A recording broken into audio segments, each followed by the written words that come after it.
Сайн байцгаана уу? Үзэгч та бүхний амралт ая тухтай сайхан өнгөрч байна уу? Болзоо нэвтрүүлгийн шинэ дугаар танд хүрэх гэж байна. Би өнөөдрийн зочноо иргэд хөгжлийн бэрхшээлтэй иргэдийг зөвөр ойлгож хүлээж авдаг болоосаа гэж хүссэндээ урьсан юм а.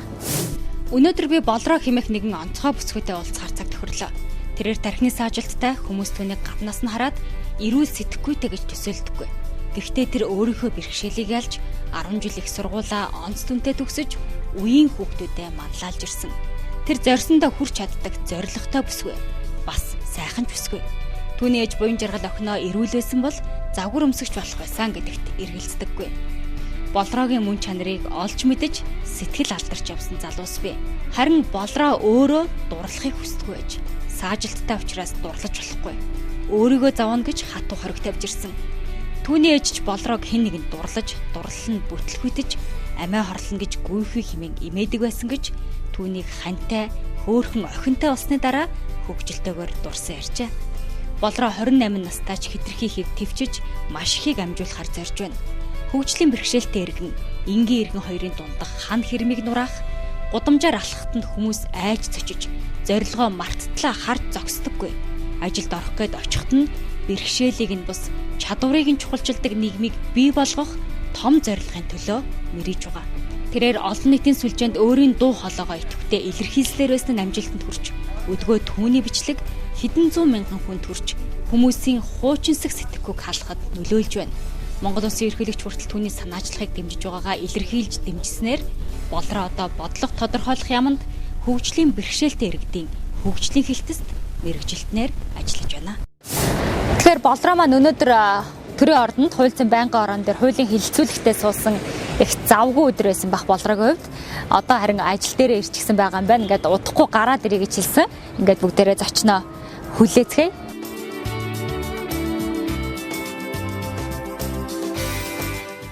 За сайн уу болроо? Нэвтрүүлгийн урилга хүлээж авсанд баярлалаа.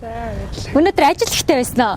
Өнөөдөр нийгмийн бодлого байнга боловсрол соёл шинжилгээ ухааны байнгын орон дээр яамны нөгөө хуулийн хэрэгжилтийн талаар яамны мэрэгжилтэнгүй бүгдээрээ сууч мэдээ солилцоол тэгэл.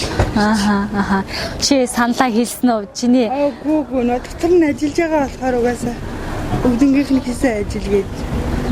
Яаж. Хүссэн ажилдаа орсон сэтгэл ямар байна?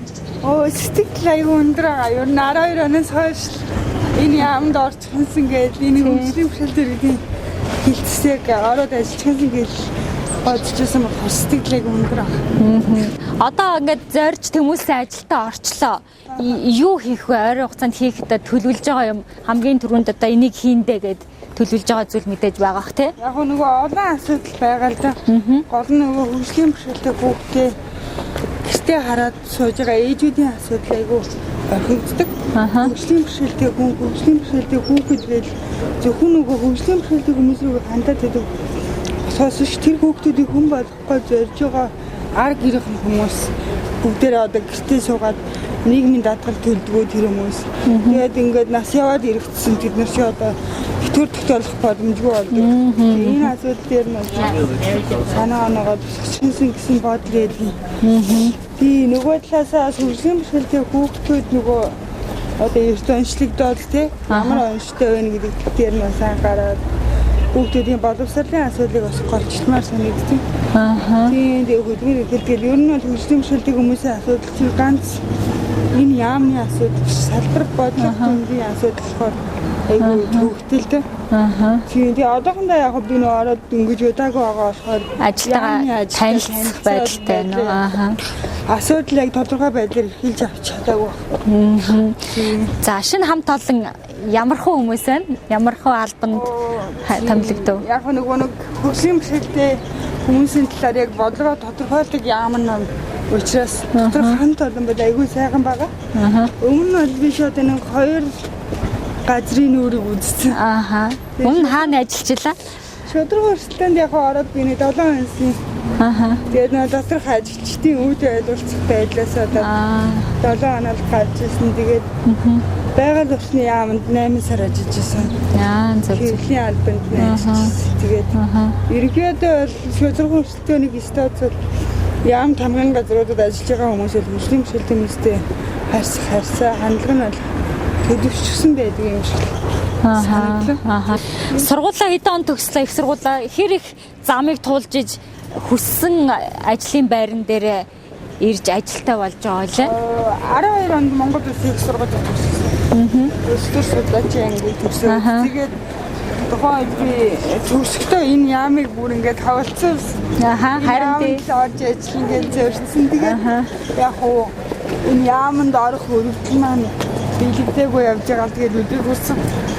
4 жилийн хугацаанд бол бараг хандаж үзээгүй байгаад гэж байхгүй. Өөрөө ер нь юу чадахгүй хийгүү гэдгээ бодож үзээд, хэрэглээгээ даваад хийх бодож үзээд, зүрийн байгууллагууд руу ер нь хийсэн. Яг хоо бас нэг хүмүүсийн хандлагаас болоод ажилд орж чадахгүй юмсараад өнөөдөртөө зориулсан. Одоо бол нэлээд тогтвор суурьшилтай ажиллана гэдэгт бол нэлээд итгэлтэй байгаа үстэй. Би бол нэлээд итгэлтэй. Би ч юм уу энд яг бүр жинхэнэ ороог байгаа. Тийм үү. 6 сарын гэрээт ажилтнаар орсон. За. Тэгээд 6 сарын хугацаа маань 3 сард дуусна. Одоо 5 сарын дараа хийсэн ажлын маань дүгнээд болж битгээд хийсэн бол яг цааш өргөжлөөсөн гэж хэлсэн. Одоо хоёлаа цайлангаа ярилцлагаа үргэлжлүүлээ. За.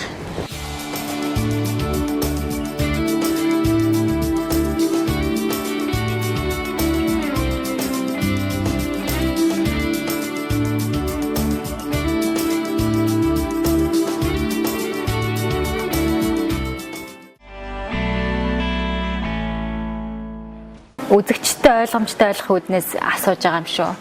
Чиний өвчтний шалтгаан юу байсан бэ? Тэ? Тархины саажилт гэдэг энэ өвчин бол хөгжлийн бэрхшээл дотор хамгийн хүнд нь гэж тооцогдсон юм байлээ шүү дээ. Би төрөхдөө 2 ихэр байсан юм л. Тэгээд тухайн үед эмчнэр нөгөө 2 ихэр байсан мэдээгүй. Эхлээд би гарахтаа манай ээж маань одоо дүүлж чадахгүй, өвдлснөөсөө болоод дүүлж чадахгүй. Тэгээд инженер нөө татаж авсан юм лээ. Тэгээд татаж авахдаа нуусанд гэмтэл оруулаад ийм саажилттай болгосон гэж ярьдیں۔ Тэгээд сүүл сонсох нэ саажилт гэдэг чинь нөгөө төрсний дараа бий болдог юм юу гинэ. Инженерийн алдаанаас болсон гэж боддог байсан боловч төрсний дараа нөгөө нэг шаналт гэж сүлээд айгүй яригдаад байгаа шүү дээ. Тэрнээс болоод бас ийм төрлийн саажилт үүсдэг гинэ. Тэгээ яг нөгөө аль нь гэдгийг мэдэхгүй болохоор ерөнхийдөө бол тухайн үед нуусанд гэмтэл хариулаад ийм болсон гэж явдаг байхгүй. Тэгээ нөгөө ихэр маань болохоор гидсэндээ бүтээд тэгээд манай ээж ерөөсөө амьдралдаа ганц л удаа төрж исэн. Ихтөөнийхээ үед. Тэгээ 2 ихэр хүүхэдтэй эрүүл сарвал сайхан хүүхдүүдтэй байх байсан боловч тухайн үед одоо тэгээ нэг ихрийг алдаад нөгөө ихрийн юм болгож хаяад 22 наснда ээжүүлээд тийм хүнд хэцүү байдалд орж исэн. Тэгээд саажилт гэдэг өвчин чинь яг одоо хүн жишээлх юм бол өөрийнхөө оюун бодлороо тэгээ гараа өргөе гэвэл гар нь өргөгдөн, хөлөө өргөе гэвэл хөл нь өргөгдөн. Оюун бодлороо үйл явдлаа, үйл хөдлөлөө одоо удирдаа явчихдаг саажилт гэдэг өвчин тэгж болдог. Би хичнээн гараа өргөе гэд миний толгоонд захирагддаггүй энэ өвчнийг саажилт гэж хэлдэг. Тархины саажилт. Тэгээ сүүлд би оюутан болчоод сэтгэл судлалын хичээлээр уншижсэн. Хүнд нөгөө 2 тархи байдаг шүү дээ. Тэгээ нэг нь хөгжүүлээд байх тусам нөгөөдг нь сайжирдаг гэдэг. Тэгээ нэг тархи нь яг хөдөлгөөнийг зохицуулдаг, тархи нөгөөдг нь болохоор сэтгэн бодлого тархи гэдэг 2 тархи байлаа. Би тэгээд бүр анх хэвтэрт байсан. Хэвтэрт байж байгаад би сургуульд орсон цагаас хойш би жил хэрэгцсэн сайжраад яваад байна. Энэ бол нөгөө нэг сэтгэн бодох чадвараа байнгын ажилуулад хөгжүүлээд яваад байх тусам миний хөдөлгөөн улам сайжраад байгаа юм байна. Тэгээ энэ зэнд очиод нэг хөгжлийн бэрхшээлтэй ялангуяа саажилттай хүүхдүүдэд яриа ихтэй ээжүүдэд нь ч гэсэн хандаад хүүхдээ хизээж битгий хичээлээс битгий хүндэрвэл нэг үг 2 үг ч гэсэн хамаагүй уншчихлаа гэвэл тэр чинь тархи нь ажиллаж байгаагийн шинж. Тархиалаа ажиллах юм бол бидний хөдөлгөөн улам сайжраад их юм байна. Би бас чамтай уулзаад анзарч ирсэн. Саажилт гэдэг тархины саажилт чинь одоо тархинаас одоо өгч байгаа мэдээллийг одоо энэ гар биеийг хүлээж авдаггүй гэд. Гэтэл бол чи өсснээр ингээ гараа хөдөлгөөд байгааг би анзаарсан. Чиний хичээл зүтгэл мэрэлт бол одоо өвчнөө багасгах гэд бол нөлөөлж л байгаа юм тий. Анх бүр 5 нас хүртэл хэвтэртэй байсан гэсэн үү? Тийм 5 нас хүртэл хэвтэрт. Дээрээс нь миний энэ 2 гар чинь байнгын ардаа. Бүр нөгөө ард нь ингээ хүн хүлээ ийцэн юм шиг урдаа гардгүү. Урдаа гаргахад юм бод эсвэл би энэ шууд хойшоо харцдаг. Ерөөсөө л байнгын ард байдаг тийм л хэвтрийн байсан. Тэгээд яг азар айгүй сайн бариачтай таараад. Ухнаа гэдэг нэг бариачтай таараад тэр маань хавар намрын цагт барай ээж 2 жил барьж исэн тасралтгүй. Тэгээ барай ээснийгаа дүнд 2 жилийн дараа суудаг болсон. Тэгээ суудаг болчиход дахиад 2 жилийн бариулаад ерөнхийдөө 9 настай нэг дөнгөж хөлд орж байгаа хөвгчл явдаг болсон. Ээж гэдэг хүн бол чамд маш их чухлаа. Ээж ч харахгүй их дайчин эмэгтэй юм шиг байгаа. Тэгээ нэг хүүхдээ алдна, нэг хүүхэд нь хөгжлийн бэрхшээлтэй болчлоо. Тэгээд энэ бүхнийг өөрөө зохицуулна гэдэг бол асар их хүч тэр хүнээс гарсан байгаа. Тэгээд тэр хүний дээрээс алдардгүй итгэл нь чамаг одоо ийм хүн болгож төлөвшөхөд одоо нөлөөлсөн болов уу гэж би бодоод байгаа чи санал нийлж байгаа юм. Тийм манай ээж бол нэрээ үгээр хэлхийн аргагүй мундаг хүн. Би зүгээр одоо өөрөө амьдрал үзээд ирж байгаа. Тэгээ өөрөө их хүн болоод гэр бүл зохиож байгаа. Ямар асуудал тулгуур чинь тэр болгоныг л ээж маань үзсэн баг. Тэ? Тэр болгонд хажууд нь надад бол одоо хажууд маань төшөө төлчээр хань ижид байна. Ээжид маань тийм хүн байгаагүй. Дээрээс нь миний хүүхэд 90 сар болохоор надад асуудал авдаг. Тэгэхэд миний ээжийн нэг хүүхэд нь эндээд явчихсан, нөгөө хүүхэд нь энэ хүн дэлбэрийн өвчтэй гэхэд миний ээж тэр болгоныг яаж давж гэрсэн бэ гэж би одоо боддیں۔ Тэгээ ээж маань ерөөсөө намайг ухаан орсон цагаас хойш юу ч чадахгүй гэж хөвтөд байх юм бод миний охин чи ээжигээ өнгөрөөд өгвөл чи зүгээр л гудамжинд гарна. Эсвэл чи ээжийнхээ араас яваад өгнө. Тийм болохоор миний охин айд болох бие дагаад юм хийхийг шигээрээ сураарай гэж. Тэгээ чадахгүй байсан ч намайг загинжаага зодж байгаа юм хийлгээс сургадаг. Тийм биз. Тэгээ нэг удаа би зүгээр гişлээсээ ирэл үзсэн чи ээж цамцаа захилгаанд сурчхаа гэдгийгсэн. Тэгээ би бүр яаж ч оролдож чадахгүй. Ээж маань загнаад болдгоо тэгэхээр нь ойлоод та ямар хэцүү юм бэ гэж би чадахгүй шүү дээ. Энэ гарчин хүснээр хөдлөхгүй байх чинь би яах юм бэ гэж ойлоос үзсэн чинь чи одоо надад ирэхэд ойлж болно. Чи намайг өгөхэд өгвөл чи хиндэ ингэж хэлээ сууж байгаа. Годомжаар явж байгаа хүнээс чи хувцаа цахилгаанд болох юм уу? Би чамайг ирээдүйн амьдралд чинь л бэлдэж чинь. Хүнд өнөөдөр ямар ч асуудал тулгараад би хизээч чамайг өрхөд явж магадгүй.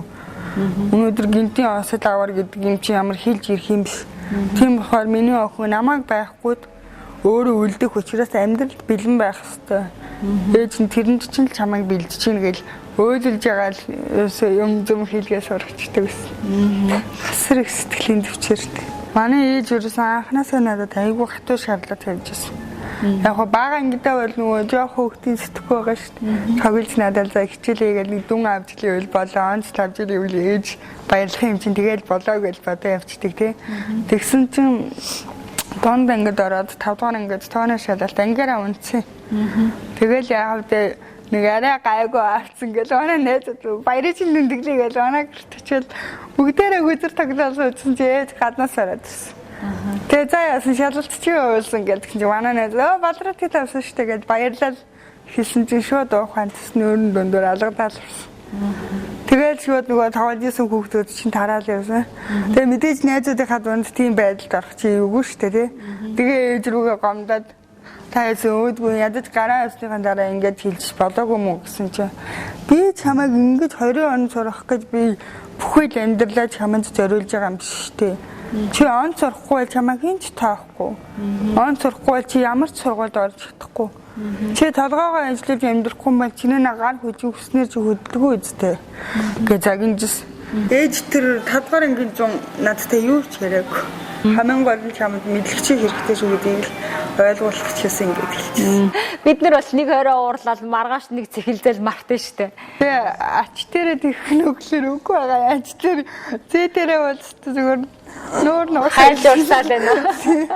Өөр хүмүүсийг ерөөсөө хичээлээ хиймий гэж тэгээд энэ жиг ерөөсөө харахгүй байгаа хгүй. Надад л болохоор амар хатуу. Нэг удаа би нөгөө хими хичээл дээр бас ангаараа мовоод. Тэгсэн чи манай хими багш над руу нөгөө шалгалтын өдрөөр нүрл аваа шидчихтэй. Тэгэл амар гондол ээж л очил хавал ээж юу ч хэлэхгүй шууд хувцас уншил сургууль руу даваалаа явдیں۔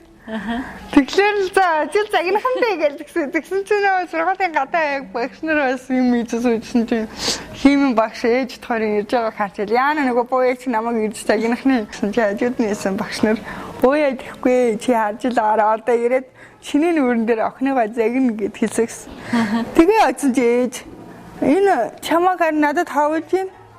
Чиний нүүрэн дээрээ өөрт нь хэлэх гээд ирлээ гэд. Тэгээ шууд багшийн нүүрэн дээр наваа загнаад дахиж би чамаас юм хов живний юм хүлээж авахгүй шүү гэдэг.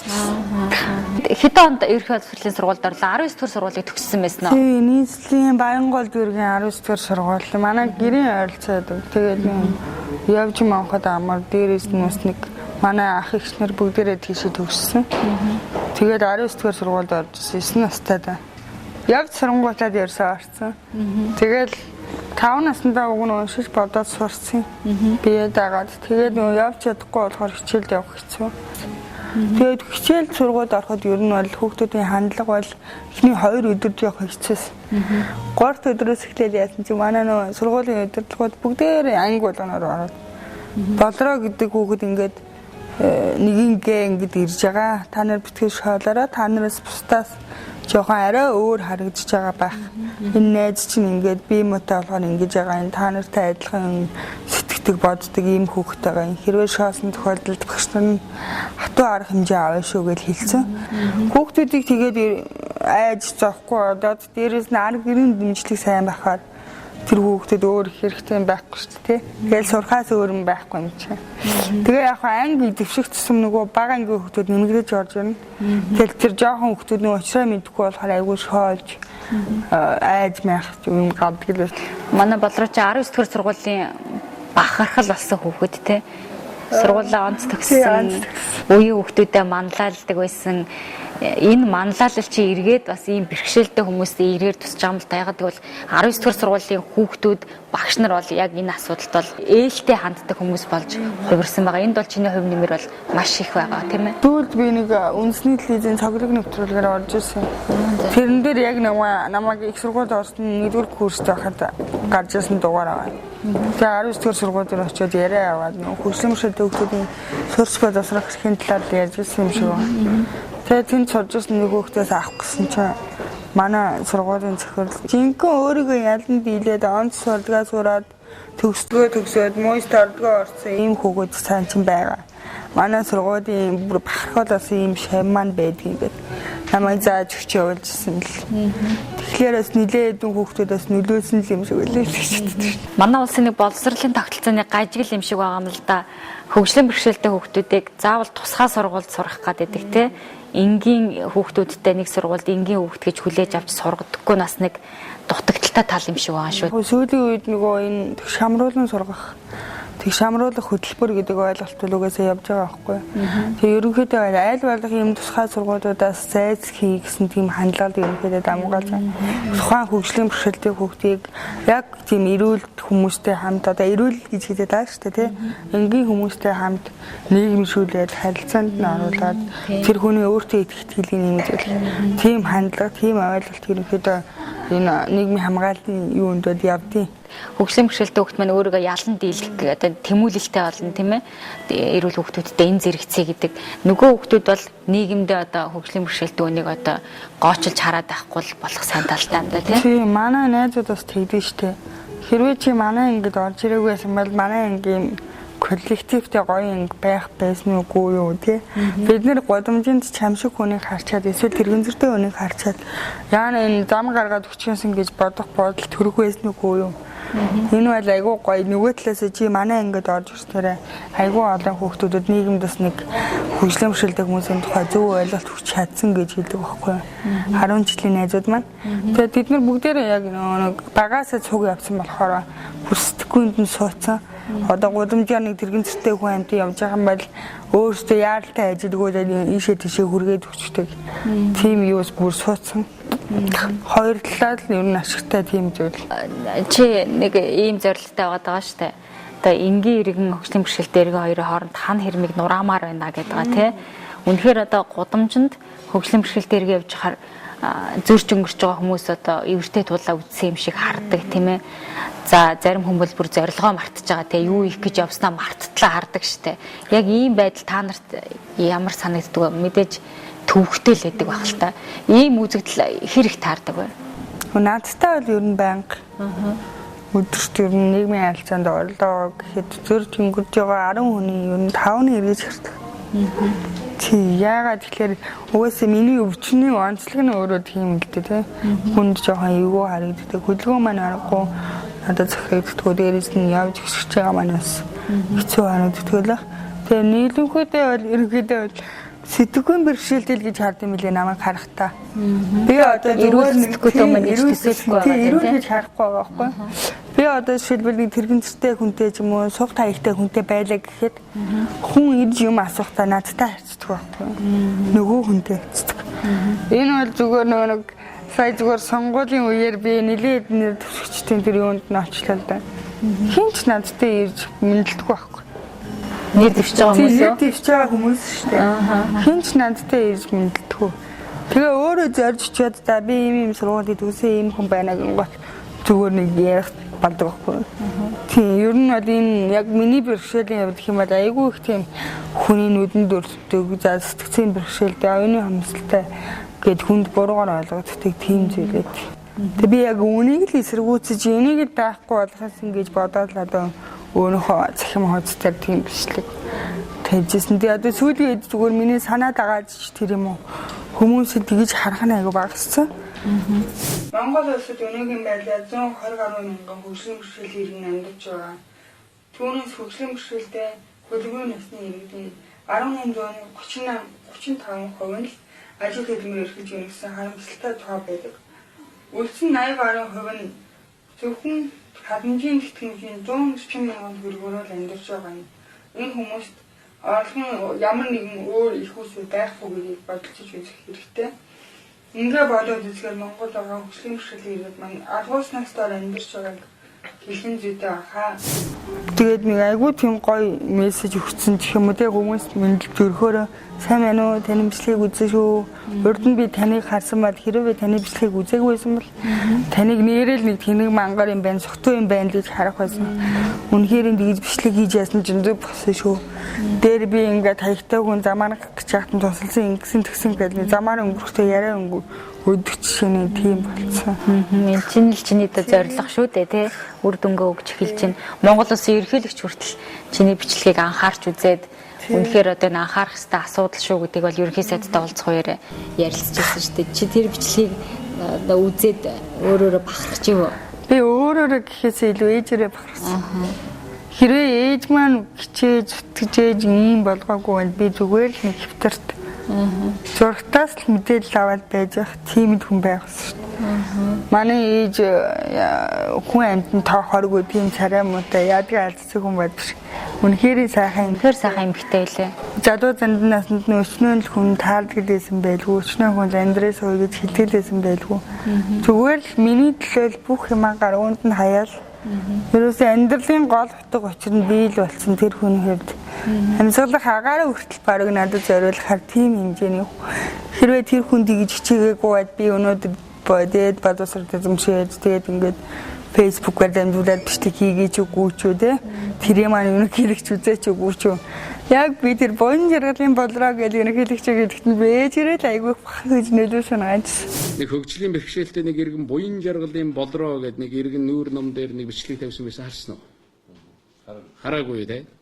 Би сая харлаа. Үнэхээр одоо тэр иргэн юу гэж хэлж яах нэхэр хөгжлийн бэрхшээлтэй иргэн. Одоо аль алиных нь хөтөлбөрт байгаа хөгжлийн бэрхшээлтэй иргэдийг ажлын байраар ханхад анхаарна гэж. Бид нар бол хүнлэг байх хэрэгтэй. Хөгжлийн бэрхшээлтэй хүн гэдэг чинь гинт нэг өдөр бөөнөр гарч ирээгүй шүү дээ. Байж л байсан. Тэг яагаад манай улсын иргэд ингэж хандаад идэм бол чи нэг юутай холбож тайлбарладаг. Манайд дэд бүтц байхгүй тэл холбоод. Хэрвээ дэд бүтц маань байгаад те биднэрт одоо зорчих боломжтой автобус унаа явган хүний тэр гарц шиг одоо тэрэгцтэй хүн явах боломжтой гарц юу гэдэг те тэр болгоны шийдсэн орчин нөхцөл байсан бол хөгжлийн бэрхшээлтэй хүмүүс гэртээ бөгөөд байхгүй байхгүй юу. Заавал гарах тоолондоо хүнээс тусламж авна. Гарах тоолондоо бид нэр такси байна тий. Хуучны орон сууцнууд чи бүгдээрээ лифт байхгүй. Тэгээд 4-5 давхар амьдардаг хүн чинь нэг гарахаараа 2 хүнээр дамжуулж гарна тэрэгэн зэртэй юм чинь тий. Тэгээд дээшээ доошоо буухгүйс нөгөө хүмүүст махаа идэнэ. Тэгээд тэр хүнд ч гэсэн тэгээд тэр хүмүүсээс аваагаад ингээ гарах чинь сэтгэлд нь айгүй хэцүү байдаг хгүй. Тийм болохоор бас хин хиндээ төвгөөдгүй. Дээрээс нь одоо яаж энэ олон штаар ингэж бууж ингэж өсөж явна гэж тий. Тэр түгээмэл загварын ойлголт байхгүй. Чамд бол үеэл ах гэдэг маш сайн туслагч байсан юм бэлээ тий. Тийм үеэл ах маань ерөөсөө манай ээж чинь эхээс 8 лаа. Тэгээд хамгийн том эгчтэрээ 60 сайхан гэдэг одоо бурхан болцсон. Тэр эгчтэрээ байсан. Тэгээд тэр эгч маань 3 хүүхэдтэй. Тэгээд манай ээж тэгээд бид зургуулаа амьддаг гэсэн. Яг нэг тэр хоёр манай аав ээжхэн тэгээд бидний нэг хүүхдүүд чинь өссөн. Тэгээд би ерөөсөө айлын ганц хэрнээ ерөөсөө тэгж айлын ганц юм шиг надад тийм үе байгаагүй. Тэр гурав маань яг л миний төрсөн ах нар шиг. Одоо ч гэсэн ямар нэгэн асуудал бол тэр гуравтаа хамгийн дөрөнд хэлдэг. Намайг сургуульд орсон чинь тэгэхэд одоо 22 гуравтай жоохон залуу байсан. Одоогийн 22 гуравтай хүн дүүгээ ингээ зөөгөөд хичээлдэн цуг яваад хичээл амын давтуулаад тэгээд байна гэдгээр ерөнхийдөө хэцүү шүү дээ. Өдөр болгон хичээлд нь хамт суун тий. Найз нөхдөдөөсөө хөндөрөөд чи ер нь нэлээд их цагийг надтай өнгөрүүлж ижил ер нь тийм болож байна чи. Тийм болохоор манай тэр ах бас айгүй их үргэлжлэлтэй. Ачтай баянтай хүмүүс бол ер нь чамааг их тойрон хүрээлдэм биш үү? Тий, ер нь айгүй тийм дандаа сайн гой хүмүүстэй таардаг шүү дээ. Манай тэр ухнаа барайч байна. Манай тэрийнхээ ах маань байна. Манай тэр ээж маань ихч 60 сайхан гээд тэр ихч манаас яг л миний одоо миний үзэж амсаагүй тэр эмээгийн өвөгийн эсхийн хайр тэр болгоныг бас надад нэг онолж ирсэн бодвол гэж боддгийг. Айл нэг л хөгжлийн бэрхшээлтэй хүн байх юм бол тэр айл тансаг амьдрын гэсэн ойлголт ер нь байдгүй гэдэг. Болгоогийн маань амьдрал ямар хөө байсан бэ ер нь? Ээж маань яг Монгол улсын их сургууль гэсэн тэр сургуульд орохоор болчлоо гэхэд манай тэр герман толгойт тийсэн. Толгойтоос мөсийн 2 хүртэл өдөр болгон таксидүүлж өдрийн 10,000 төгрөгөөр наашаа цаашаа ирж очих та. Хэрвээ би автобусаар явжсэн бол тэр хэмжээний мөнгө өрөхгүй шүү дээ тий. Тийм болохоор ерөнхийдөө бол ямар ч эмчилгээ сувилгаач тэр наашаа цаашаа ирж очих унаа зарлын мөнгөч тэр хөгжлийн бэрхшээлтэй хүнд бол хэрэгцээ асар их байдаг. Би одоо жишээлбэл эмчилгээ хийлгэж явахдаа ээж маань гам байруулахын тулд шинэ хонь авдаг гэсэн. 7 хоногт нэг хонь авч иж шинэ шүлийн болгоно тэр махыг нийдүүлнэ. За өглөө болгон богоноос сүү цагаан идээд тусч аавна. Тэр болгонд мөнгө авна шүү дээ. Тэ ээж маань яг хуваараа өсчий идэг. Өдөрт олсон хэдэн төгрөгөө ерөөсө бүгдийг ингээд надад зориулаад зарцуулаад явчихдаг. Тийм хүн.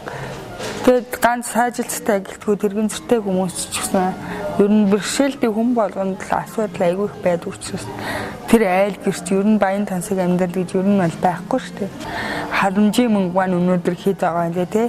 Цалингийн хэмжээний доод түвшинч хүрэх хэрэггүй тийм цөөхөн эдэн төгрөгөөр бүтэн 1 сар амьдрна гэдэг бол асуудалтай. Тийм учраас ийм асуудал байдаг. Шамтрах сөхрөх үе чамд хэрэг тохиолдсон бэ? Ганцхан удаа л тийм үе тохиолж ирсэн. Шудраг өрсөлдөөнд ороход. Шудраг өрсөлдөөнд ороод яхад жижигтийн ойлгохгүй байгаа байдал. Тэгэл би өөрөө нөгөө бичиг хэрэг дээр байсан л да. Би бичиг хэрэг чинь бас нөгөө юм тогтоолн үүдэн нөгөө тэгж айгүй цэвэрхэн шалтгаан шүү дээ. Олон байгууллагаар явж байгаа бичиг. Тэгээ тийм ажлыг би хийнэ гэхээр бас айгүй хэцүү. Тэгээ би яг гүрийгэд яваад явахаар байсан байх л та. Тэгээ нэгдүгээр тэр улсын ажлыг тэгж алдагдуулна гэдэг бол айгүй утгагүй.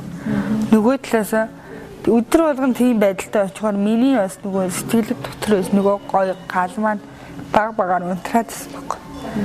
Тэгээ дээрэс нь цалин хүйсний асуудал шийдэгдээгүй байсан болохоор өдөр болгон тийшээ таксидаад орбитоос явна гэдэг бол хэцүү байсан. Тэгээ болж исэн. Би сандалда ганц л удаа тэгж юмд бууж өгчээсэн гэх юм уу? Хүмүүс дургуутж байгаа хандлага яаж илэрхийлдэг вэ? Хажууд удаан цай мөөдөөс хараад сууж иж хоорондоо миний тухай тохиол зангаагаар ярих ч юм уу тий. Болроо чи тэгснэ ингэснүүгээл асуугаар тэгсэн ингэсэнгээл асуултанд нь хариулахаар тэгсэн гэж штэ энэ гэл хажууд удаан цай тэгж яриад тий. Тэгээ зарим нэг нь орж ирчээд бичиг явсан бичиг авсан бичиг дээр ингээ бичигээл ингээ янгууч чи харчил яа чи бичиг үсэг мэдгийм үү гэдэг шиг. Тэр хүмүүс бол өөрсдөө сэтгэлгээний бэрхшээлтэй хүмүүс биш үү? Харин Харахад ирүүл мөртлөө сэтгэлгээний бэрхшээлтэй тийм ээ. Болроо маань улс төрч судлаач гэдэг мэргэжилтэй тий. Бас хэр аргийн хүнээс сонгох мэргэжил биш шүү тий. Тэр чаас их зоригтой, зоригтой их багын ээжийг чинь суулгаж өгсөн зориг тэмүүлэл чамд маш их нөлөөлсөн байгаа юм л да. Би чадна гэдэгтээ итгэлтэй байсан уу? итгэлээс би бүр ээжээсээ зуржээж ирсэн. Амьдралаа би ганцхан юм дээр ээжээсээ зуржсэн л энэ байгаа юм. Би нөгөө тооны сонгонтой ингэж зуржсэн болохоор ээж маань миний охин тоогоороо явчихгүй шиг нэг газрын нэгтлээ игээл явхад амар штэ. Хүний нүдэн харагдаад өөрийгөө зоогоод байх юм байхгүй гэж хэлжсэн. Тэгээ миний ерөөсөө ганц ээжээс сонсчихсан ганц таалагдаагүй үг нь тэр байсан байхгүй юу? Хүнээс нуугдаад өөрийгөө зовоохгүй амьдрах гэж. Яагаад би ингэж бусдаас өөр төрснөөсөө ичих хэвтэй. Тэртээ дэргүй би өөрөө энэ хувь заяаг гараа өргөөд би ийм болчихгоо сонгоод авахгүй юм чи энтэйгээ тэмцгэл өстэй гэж бодоод нийгмийн салбар руу орно гэж. Уг нь бол нийгмийн хичээлд айгүй дөрвөн байсан. Тэгээ би нийгмийн салбар руу орно гэж зорилго тавиад тэгээ мөст орох нь ойлгомжтой. Тэгээ мөсийн ангиудаас аль нь хамгийн гайгүй юм бэ? Аль нь юу юм бэ гэж харж байгаа л улс төр судлаач гэдэг анги байд юм байна гэл. Тэгээд улс төр судлаачийн ангид ерөөсөө чулуун сэтгэжсэн анх сэтгэр ингээд илтгэлийн тэмцээнд орж үзчихсэн. Тэр тэмцээнд ороогүй байсан бол би энэ мэргэжлийг сонгохгүй. Ингэж нийгмийн юунд идэвхтэй оролцож чадахгүй байсан байх л гэж бодсон. Улс төр судлаачаар төгссөн чиний зорилго бол яаманд ажилд орох байсан. Гэхдээ ер нь асуудлыг томоор харуулж яа за би тэр хүртэл явна да гэд нэг тийм төсөөлдөг байх та жишээлбэл би их хурлын гишүүн болоод ингээд хууль санаачлан даач гэдэг юм уу. Чиний бүр хэтийн зорилго юу вэ? Би тэгэж улс төр мөр гэж боддог шүү.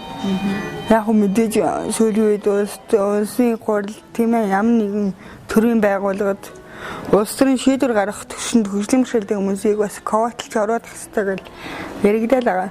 Гэхдээ би тэрэнд юусаа ашиглагдлаа гэдэг. Би одоохондоо би залуу байна. Би ямар ч намын гишүүн биш. Миний үзэл бодол төлөвшөөгүй байхад би аль нэг намыг дагаж савсганд явах хэрэггүй шүү дээ. Үзэл бодлоо төлөвлөснөө дараа за ер нь миний асуудал ингэж шийдчих юм байна гэд ямаг нэг арай өөрөөр хардаг болсныхаа дараа л энэ асуудлыг бодъё гэж боддог шүү дээ. Тэгээ яг уу миний туйлын хүсэл зорилго бол нэг хөгжлийн бэрхшээлтэй хүн гэхээр нэг тэгээ бусдаас доор амьдрах ёсгүй гэдгийг л харуулахыг зорддог. Ер нь хөгжлийн бэрхшээлтэй хүмүүсийг хөдөлгөөн хэрэглэхгүй юм чинь нийгмийн даатгал төлөхгүй. Тэгээ нийгмийн даатгал төлөхгүй юм чинь бүхэл үйлчлэгээнээс цацарч байна шүү дээ.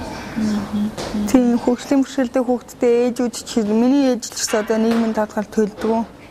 Одоо тэгээд төгрөгийн насны болцсон байдаг нийгмийн даатгал төлж үзээгүй. Тэгээд одоо ерөөсөө би л гайгүй явж иж, би л амжилтанд хүрж иж, би л одоо орлоготой ажилтай байж иж л энэ хүнийг цааш намж явахгүй л энэ хүний ирээдүйд маш бүрхэг. Тэгээд одоо яг эрүүл хүмүүс, хөгжлийн бэрхшээлтэй хүмүүс гэж ялгаж яриад байгаа юм байхгүй. Хөгжлийн бэрхшээлтэй гэдэг үгийг авч хайчаад хүн гэдгийг утгаар нь бүх хүн адилхан тэгш амьдраасаа гэсэн тийм л нийгмийг айгүй бий болохыг хүсдэг шин. Ээжийнхаа тухай хоёлаа зөндөө ярьлаа. Ер нь чи аавынхаа тухай хэр ихийг мэдэх вэ? Би аав гэдэг үгийг амьдралдаа ерөөсөө 2-3 удаа хэлжсэн. Өнөөдөр нэг юм хэлжлээ. Би тэр хүний нэрийг ч мэдгүй. Нэрийг мэдгүй гэхэлэр чинь цаашаа юу ч мэдгүй ойлгомжтой.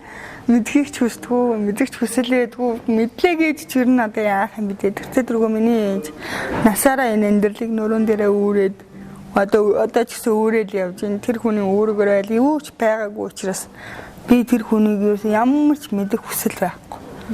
Нэг гэсэндээ би тэр хүнийг дотроо байл режект хийцэн л гэсэн үг. Нэг өдөр хүрээд ирвэл чи уучлахгүй юм байна. Хүрээд ирвэл гэж хурж ирүүлэхгүй би. Хурж ирсэн ч би хүлээж авахгүй.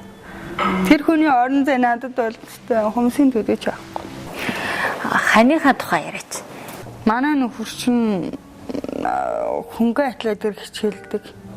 Спортын хүн уг нь бол. Тэгээ одоо яг надтай амьдраад нөө хүүхд мөхтэй хараад гэртээ байгаа болохоос шүү дээ. Тэгээд үндэсний биеийн тэмрийн дээд сургуулийг бас 13 онд эмчилгээний хангаар зүйч биеийн тэмрийн багшаар төгсчихсэн. Тэгээ бас адилхан бэрхшээлтэй хүн. Нэг гар нь одоо хуруугүй, нөгөө гар нь бас нэг хуруунууд нь бас нэг асуудалтай тийм. Төрөлхөн үү? Тийм, төрөлхөн. Зөв. Гэзэнд байхад нэг болохгүй юм угаад. Тийм байна. Эмний үйлчлэлээр тийм болсон. Гэхдээ яг уу хийж чадахгүй юм гэж юу ч байхгүй. Тэр гэр орны бүх юмыг манай нөхөр хариуцаад явж байгаа. Би угаасаа гэртээ суугаад хүүхдээ харж чадахгүйгээс хойш ажиллаа хийгээд явъя гэж хоорондоо ярилцсан. Тэгээд манай нөхөр тэгжсэн. Өөрөө өмнө говийн хүн. Тийм өмнө говийн. Хоёр анх 2010 оны нөгөө Сүнжин гранд хөгжлийн бэрхшээлтэй оюутан залуучуудын уулзалтгээ болж байна. Тэрэн дээр анх танилцаад 14 оноос эхлээл ер нь дотносож эхэлсэн дотн найзлал ээжтэйгээ бас танилцуулаа л дээ. Ер нь бол миний одоо цаашдаа амьдрах хэвээр хүн хэмжээ ээж маань зөвшөөрөхгүй бол би ямар ч юу байхгүй. Тэгээд ээж маань зөвшөөрөх юм бол би яг бол бүтээгээл явж байсан. Тэгээд ээж маань анх уулзаад ерөөсөө шууд Эстэй сайн хүү вэ? Нүдэн талаахан сайн хүү вэ гэж. Ээжүүд ер нь их таньдаг гэдэг шүү дээ. Заяа нэг. Тэгээд манай нөхөр одоо шууд гэдэг чинь хэрвээ ээж зөвшөөрөөгүй байсан бол чиргээ шууд байлхнаа гэж. Өө яач үг яриа авахгүй шууд байлаа шүү дээ. Одоо ээж чинь миний амьдралын утга учир юм чи ээжүүд маань таалагдахгүй үнтэй би цуг амьдрал яах юм бэ те. Тэгэл нэг яаж тэг манай нөхөр юм айгуу тийм сайн хүн байд. Би ер нь айгуу бовинтэй дээр нэг хүн миний оруулсан постн дээр биччихсэн. Ээж чинь чамд амныхаа ичхийг өгсөн байх шүү гэдэг. Ерөөсөө надад тэр үг айгуу үнэн санагдаад байна шүү. Би ерөөсөө надад муу хүн хязгаарч таарж байгаагүй. Дандаа сайн хүмүүс тааржсэн. Дандаа сайхан сэтгэлтэй. Найзуудын тухай яриач гэсэн олон сайхан найзуудтай юм байна да гэдэг ойлголтыг бас чиний ярианаас авч байлаа. Тэгээ манай найзууд ерөнхийдөө бол намайг айгуу хаач явсан авч явсан юмтай. Тэгээ миний төрсөн өдрөөр бол байнга цуглаж уулздаг. Одоо ерөнхийдөө бүгдээрээ гэр бүл зохиогоод ээж авалцсан мөртлөө яг миний төрсөн өдрөөр бол тогтмол бөөндөө цуглаж таадаг. Оюутан болчиход би ч бас нэг хэсэг нөгөө нэг шинэ орчин нөхцөл шинэ хүүхдүүдтэй хамт нэлийн хэцүү байсан юм чинь. Тэр үед манай тэр найзууд маань бүгдээрээ ихэнх нь хайс, мобиз бис гэл дандаа өөр сургуульд орсон мөртлөө бүгдээрээ хичээл тарахаараа манай сургуульдаас цуглардаг. Тэгээд намайг авч явдаг. Тэгээд бүгдээрээ автобусаар явна шүү. Тэр эдтэйгээ айгуу даам явж байна. Хоёр талаас хоёр нь сууж чинь, хоёр нь эхэлж ороод суудлаа аваад бэлдчихэн. Тэгээд бид нар чи явж байгаа бол тэгээд орохор чинь настай хүмүүс орж ирэлсэн шидэд орнчлаа. Битгий хотлоо яриад согтуу юм байж хотлоо жүжигдээ суудлал дээр суугаад босоож масааж гэлсэн шидэд орнчлаа. Зарим нь тэнийг мангар юм байж энэ хүүхдүүдэд мөнгө төгрөгөө бариуллаа гэж автобусанд орохдоо мөнгө төлж явахаар нөгөө хэд маань төрөвчийн маань гаргаад мөнгөний авч өгдөг. Тэгэх болгонд л манай нөгөө найзууд ч өмөр бол нүдэнд нь нулимс сэлгэнээд уйлахтай уйлал хэрэлдэхтэй хэрэлдээл явж идэг. Тийм гоё найзууд. Уг нь хуулинд нэрээ заасан байт юм билээ шүү дээ, тийм. Хөгжлийн бэрхшээл дээр гэдэг одоо ялгуурлан гадуур гэсэн эрхийг нь зөрчсөн бол ингэн тэгнэ гэдэг. Энэ хууль өөр нь хэрэгждэг юм. Хөгжлийн бэрхшээлтэй хүний эрхийн тухай хууль гэдэг 2016 оны 2 сарын 5-нд сая гарсан улсын хурлаас. Тэгээ энэ хуулийн дээр ялгуурлан гадуур хууль ингэн тэгнэ гэсэн ойлголт бол ерөнхийдөө бол жоохон хомос орсон. Би бол жишээлбэл тэрэн дээр бол хамгийн түрүүнд дуурах ёстой хүн чинь би явахгүй те. Би бол өдөр болгон цаг минут хүртэл миний эрх зөрчигдөж би ялгуурлан гадуур хууль өөрчилдөг. Тийм болохоор энэ хуулийн даалтыг бас нэмэлт өөрчлөлт оруулаад ч юм уу дагалт хууль тогтоолыг гаргаад бас нэг өөрчлөлт шинсэн гэсэн санаа бас байдаг. Би одоо тэгэл нэг төрхгөөд очихдаа бас намайг эмчнэр маань тэгэл нэг байсан шийдвэр хэлжсэн удаа байгаа. Тэрийг би бичиж авч чадаагүй. Бичиж аавна гэж юу байхгүй шүү дээ тий. Тэгээд тэр ялгуурлан гадуур халтанд өртөх болгонда хүн баримтжуулаад явах боломж байхгүй шүү дээ. Хуулиндаа яаж оруулж өгөх гэдэг ойлголтоос нэлээд гүнзгий асуудал болж байна. Нэрээ эмчнэрийн хандлага нэрээ өстой таалагдаагүй шүү.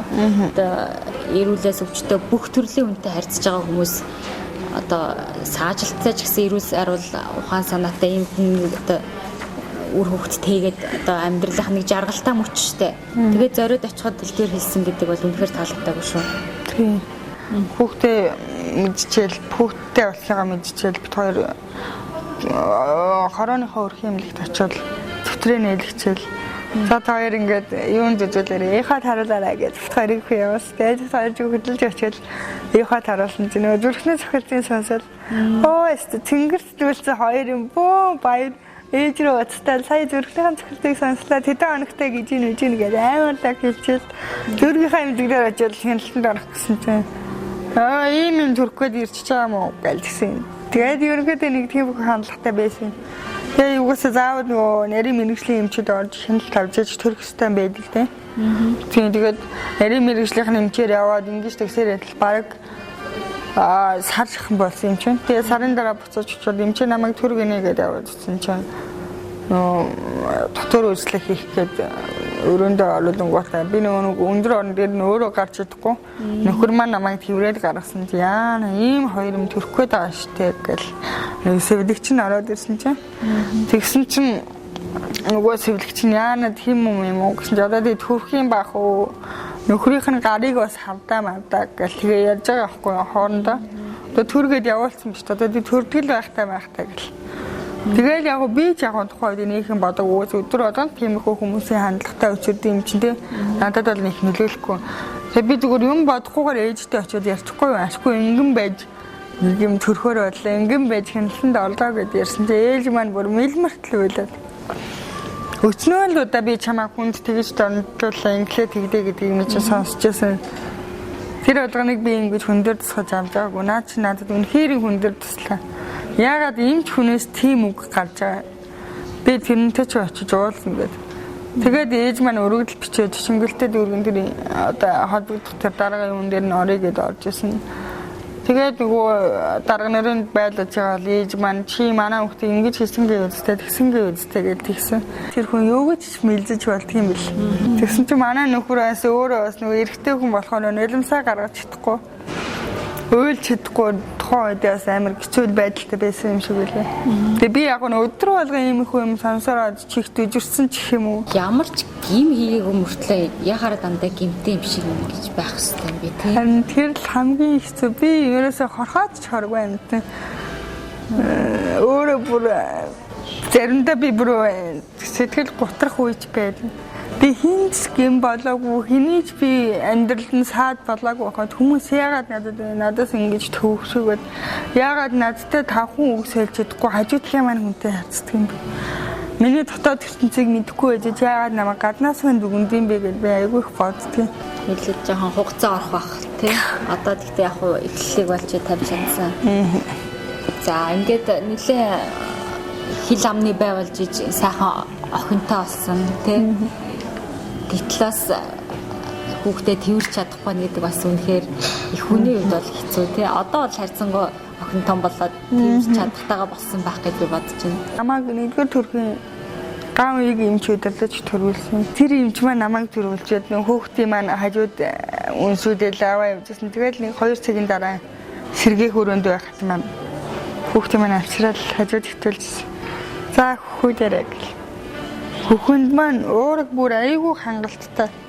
Төрхөөс өмнө миний нөгөө хүүхний уурагч нь бараг сүүшиг ингээд цэцраад гоожод идэгсэн чинь. Тэгээ би чинь айгүй хангалттай хүүхдээ ер нь чадхаар хэмжээний юм байна гэдээ баярлж байсан. Тэгээд нэг хүүхдээ тэрч чадахгүй.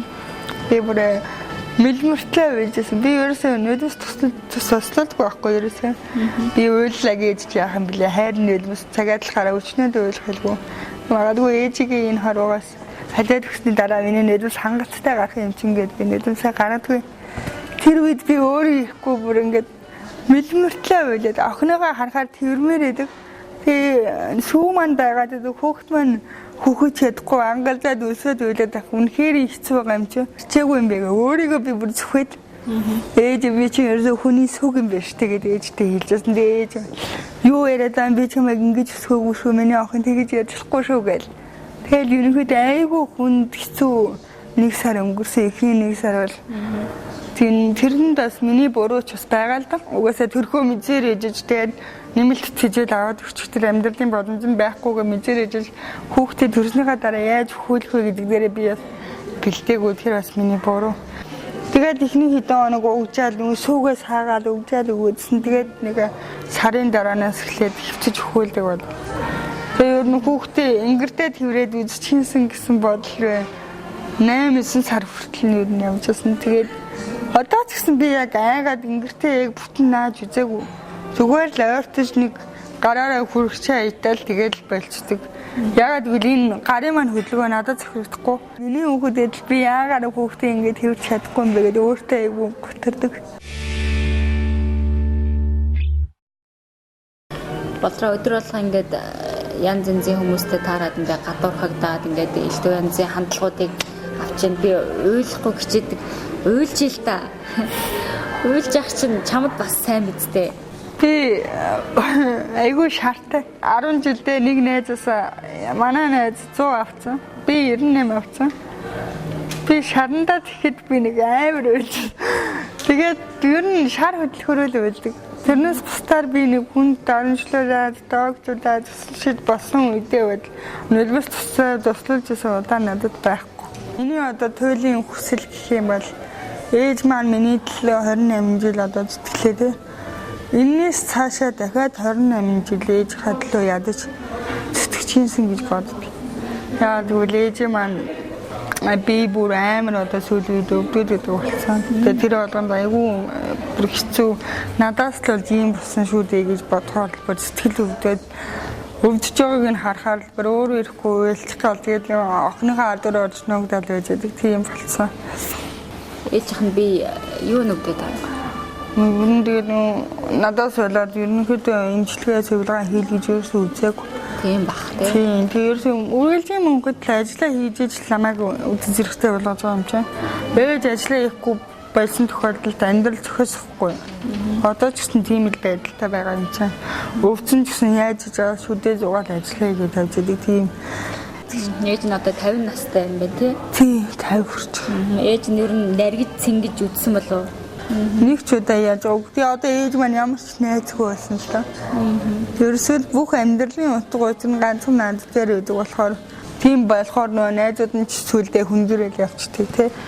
Тэгээд ээж маань надад хэлжсэн миний охин сайн сайхан явахгүй бол чамд найз нөхөд олдохгүй ээж нь цагийн сайхан төшнөөл найз нөхдөдтэй байсан.